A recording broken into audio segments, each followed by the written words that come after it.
আগের বারও আমি ব্লগ দিয়েছিলাম, বৃষ্টিতে ভিডিও করছি দেখো। Hello everyone, welcome to new blog. সবাই কেমন আছো? আই হোপ ভালো আছো। আর আমি ভীষণ ভালো আছি, আজকে তো আরও বেশি ভালো আছি, কেননা দেখতেই পাচ্ছ সেজে গুজে রয়েছি আর বাইরে নেমেছে বৃষ্টি। তো জানি না কি করে একটা ডান্স ভিডিও শ্যুট করবো, তোমাদের তো বলাই হয়নি। তো এই যে জয়শ্রী দি চলে এসেছে অনেকক্ষণ আগেই, দেখতে পাচ্ছ অনেকটা আমি রেডি হয়ে গেছি। তো এখন এই যে আলতা পরাচ্ছে আর বাইরে তোমাদের দেখাচ্ছি বৃষ্টি হচ্ছে। আর এদিকে ওই ভাই চলে এসেছে, সেই চাকদা থেকে চলে এসেছে, কিন্তু আমার এখনো ভিডিও করা হয়নি। এবার ভেবেছিলাম যে একটু তাড়াতাড়ি ভিডিও শ্যুট করতে বেরোবো, বাট এবারে আমি ঢিকুর করছি যে বৃষ্টিটা যাতে একটু কমে যাক, কিন্তু জানি না কি হবে, কি করে একটা ডান্স ভিডিও শ্যুট হবে। চলো দেখো তোমরাও। এই যে এখন জুয়েলারি পরছি, বাইরে তো শুনতে পাচ্ছ উল্টো মেঘ ডাকছে বাইরে, আমি উল্টো জুয়েলারি পরেছি। ওদিকে তোমাদের সোনা পাপা খেয়ে দিয়ে কমপ্লিট রেডি। এখন আমারটা শুধু হলেই আমি একটু শান্তি পাই, মনটা খুশি হয়ে যায়। ছেলেকে নিয়ে তো আর রোজ রোজ ভিডিও করার সুযোগ হয়ে ওঠে না। আজকে মা কাজ ছুটি করে বাড়ি রয়েছে আর আজকে বৃষ্টিটা নেমেছে। চলো তোমরা দেখতে থাকো। হ্যাঁ, তো দেখো রেডি হয়ে গেছি, এই যে ফাইনাল লুক। সুন্দরী সাজিয়েছে, কিন্তু বাইরে বৃষ্টি হচ্ছে, জানি না বৃষ্টিতে কি করে করব। সব প্ল্যান বলতে পারো চপাট, এতদিন করার টাইম পাইনি আর রেডি হয়েছি আজকে বৃষ্টি। বাঙালির বলতে পারো ইমোশনাল দুর্গাপূজা, এই দিনগুলোর জন্য আমরা সবাই অপেক্ষা করে থাকি। আর যারা আমরা এই যে ভিডিও বানাই, কিছু ভিডিও শ্যুট আমরা করি, বাট এই বছর আমার করা হয়নি, সত্যি ছেলে নিয়ে পারিনি করতে। তাও দেখো এসেছিলাম বাড়িতে যে একটু ভিডিও শ্যুট করব। বৃষ্টিটা অমনি নেমে পড়েছে, সারাদিন ছিল না, ওই দুপুরবেলাতেই নেমেছে। মাও আজকে বাড়িতে ছিল, বাবুকে রাখবে। আর কি বলবো, আগের বছর পুজোটাও আমি ঠিকঠাকভাবে কাটাইনি, এই বছরটাও যেন আমার কপালটা খারাপ। তো দেখো কি আর করব, এটাই মা চেয়েছেন, তো এটাই এইভাবেই আর কি কষ্ট করে ডান্স ভিডিওটা শ্যুট হবে। আমরা এখন চলে এসেছি যেখানে ডান্স ভিডিও শ্যুট করবো। জায়গাটা জাস্ট বাউ ছিল, বাট এখন বৃষ্টি হয়ে একদম কাদা হয়ে গেছে, আর এই কাদার মধ্যে নাচতে হবে আমার। ঠিক আছে, চলো। এই যে মা আজকে আমাকে ঠিক করে শান্তিতে ভিডিও, ও বেশি শান্তি দিয়েছে আমাকে, তাহলে রোদ লাগবে না, গরম লাগবে না, তাই না? ঠিক আছে চলো, মা এটাই চাইছে, তাহলে এইভাবেই ভিডিও বানাবো, তাই না বলো? এটা দেখা গেলো অনেক অনেক অনেক ভালোবাসা পেলাম। বৃষ্টিতে কাদার মধ্যে নাচ করছি, লাইটও দিয়ে দিয়েছি, বলছি অ্যাডজাস্ট হয়ে যাবে সব। কোয়ালিটি কেমন আসবে? ভালো আসবে না? এই বালতিটা সরিয়ে দেবো? হ্যাঁ, বালতি আসবে না, কিন্তু আমি ঠাকুরের মুখ দিয়ে বালতি কেটে দেবো।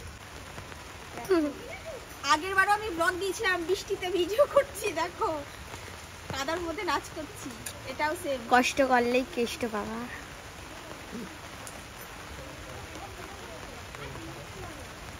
তোমায় দেখতে কতগুলো বাচ্চা চলে এসছে।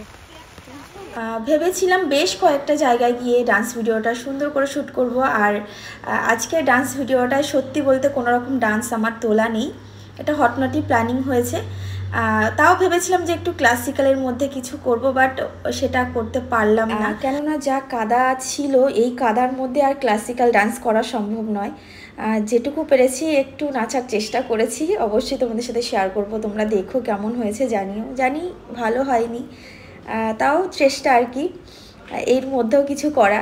তো যাক, এই যে দুর্গা প্রতিমার কাছে চলে এসেছি, আমাদের ঘরের একদমই সামনে এই প্লেসটা ছিল, বেশ সুন্দর ছিল প্লেসটা, আরও ঠাকুর ছিল, বাট বৃষ্টির কারণে সব কিছু ঢেকে দেওয়া হয়েছে। তাও আমি বলতে পারো এই কারণে ভিডিওটা শ্যুট করতে পেরেছি, নাহলে তাও পারতাম না হয়তো, এত বৃষ্টি নেমেছিল।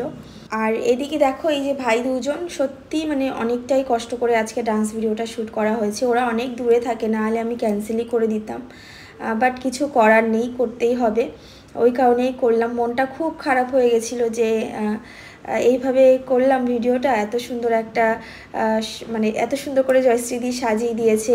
আরও প্লেস আমি চেঞ্জ করতাম, অনেক সুন্দর সুন্দর জায়গা ছিল আমাদের এখানে, কাশবন ছিল, তারপর হচ্ছে আমাদের পাড়াতেই একটা মন্দির ছিল, বাট কিছুই হলো না, বৃষ্টিটা অনবরত হয়েই যাচ্ছে। মা এটাই চেয়েছেন, কিছু করার নেই। তো এই রকমই ভিডিও শ্যুটটা আমি করেছি। শাড়িটা পুরো বলতে পারো নিচ থেকে কাদা মাটি খেলে আমি এসছি। আর এখানে আর কি ঠাকুর তৈরি করে, খুব সুন্দর ঠাকুর বানায়। আর জয়শ্রীদি কেমন সাজিয়েছে তোমরা কিন্তু অবশ্যই আমাকে জানাবে, ঠিক আছে? আর ডান্স ভিডিওটা কি গানে হচ্ছে তোমরা হয়তো অনেকেই বুঝে গেছো। আমার ডান্স চ্যানেলে অবশ্যই ডান্স ভিডিওটা চলে আসবে, কাল বা কালকের মধ্যেই চলে আসবে। আর সত্যি মানে এত খারাপ লাগছে কি বলবো, একটা আলাদা রকমই ইচ্ছে ছিল যে এই রকম করব সেই রকম করব। সত্যি পুজোটা আমার একদমই ভালো যাচ্ছে না, আমার শ্বশুরমশাইয়ের শরীরটা খুব খারাপ। একটু ইচ্ছে ছিল যে চুলটা একটু স্মুথনিং করব বা স্ট্রেটনিং করাবো, বাট তাও হয়ে ওঠেনি। আমাকে পার্লার থেকেও ডেকেছে, বাট তাও আমি যেতে পারিনি। দেখি এখনও চেষ্টা করব যাওয়ার। পুজো আর হাতে গোনা কয়েকটা দিন রয়েছে। তো এখানে বেশ ডান্স ভিডিওটা সেরে নিয়েছি, একটা প্লেসেই করতে পেরেছি, আর কোনো প্লেসে মানে যেতেই পারিনি। তো দেখো এই যে ভাই দুজন চলে এসেছে, এখন টাইম হয়েছে 6টা, সন্ধ্যে 6টা। তো আমার ভাই খাবার এনে দিয়েছে। আমার মা ঠিকঠাক করে রান্নাও করতে পারেনি, এমনি নিরামিষ করেছিল। তো ওদের জন্য একটু বিরিয়ানি আনানো হয়েছে। তো ওরা এখন খেয়ে দিয়ে বাড়ির দিকে রওনা দেবে। আমাদের রাস্তা খুব বাজে, ভালো হয়েছে, ভালো হয়েছে। দেখি কেমন ভিডিওটা অবশ্যই জানিও কেমন হয়েছে। তো এই যে তোমাদের সোনা পাপা এখানে মায়ের কাছেই ছিল এতক্ষণ। কি ব্যাপার? হাই করো সবাইকে, হাই হাই। তো অলমোস্ট কমপ্লিট হয়েছে আজকে শ্যুট। বৃষ্টিতে ভিজে কাদা মাটি খেলে তারপরে কিন্তু ডান্স ভিডিওটা শ্যুট করেছি, তোমাদের সাথে অবশ্যই শেয়ার করব। ওই যে আমার পুচকু কেমন হয়েছে অবশ্যই জানাবে। অনেক মানে ডান্সে কষ্ট হয়নি, বাট মানে ভাগাদড়ি হয়েছে, মানে এখানে না ওখানে এই করে করে আর কি ভিডিওটা পুরো শ্যুট করা হয়েছে। কিছু করার নেই, বৃষ্টি তো আর বলে আসে না, চুপ করে নেমে এসছে। তো চলো আজকের ব্লগ এখানে এন্ড করছি, দেখা হচ্ছে নতুন কোনো ব্লগে। ততক্ষণের জন্য টাটা।